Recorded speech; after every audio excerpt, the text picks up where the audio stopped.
Alright, so now we got our homemade cinnamon rolls, and we're just going to pour all of this goodness on them. Give it another round. As you can see, we made some homemade cinnamon rolls. And so we take that ooey gooey stuff and put it on there. Then we're going to take our knife, just kind of smooth it out a little bit. Alright.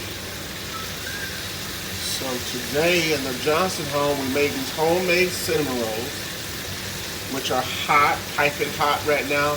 And then back here, we have our famous fried chicken.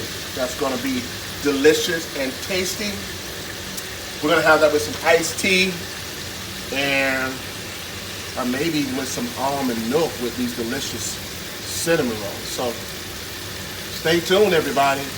Cinnamon rolls and fried chicken in the Johnson home on this beautiful Sunday in November.